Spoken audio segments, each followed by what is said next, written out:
തദ്ദേശ വാർഡ് വിഭജന bill subject കമ്മിറ്റിക്ക് പോലും വിടാതെ നിയമസഭയിൽ പാസാക്കി സർക്കാർ.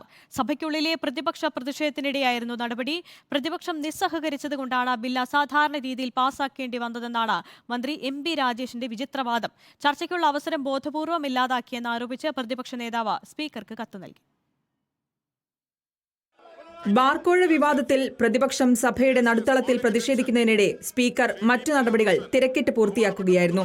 ഇക്കൂട്ടത്തിലാണ് തദ്ദേശ വാർഡ് വിഭജന ബില്ലും സർക്കാർ ചർച്ചകൾ കൂടാതെ പാസാക്കിയത്. ബിൽ സബ്ജക്ട് കമ്മിറ്റിക്ക് വിടാനായിരുന്നു അജണ്ടയെങ്കിലും അതിൽ ഭേദഗതി വരുത്തിയാണ് 5 മിനിറ്റിൽ ബിൽ പാസാക്കിയത്. അത്യസാധാരണ ഘട്ടങ്ങളിൽ മാത്രമാണ് ഇത്തരത്തിൽ സബ്ജക്ട് കമ്മിറ്റിക്ക് വിടാതെ ബില്ലുകൾ പാസാക്കുന്നത്.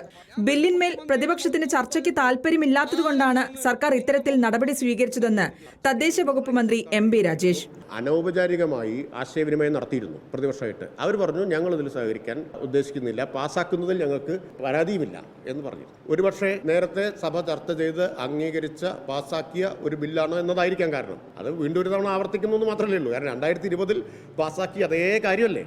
അതേസമയം സർക്കാർ നടപടിയിൽ പ്രതിപക്ഷത്തിന് വലിയ പ്രതിഷേധമുണ്ട്. വരും ദിവസങ്ങളിലെ സഭാ സമ്മേളനത്തിൽ ഈ വിഷയവും പ്രതിപക്ഷം സർക്കാരിനെതിരെ ആയുധമാക്കിയേക്കും. റിപ്പോർട്ടർ, തിരുവനന്തപുരം.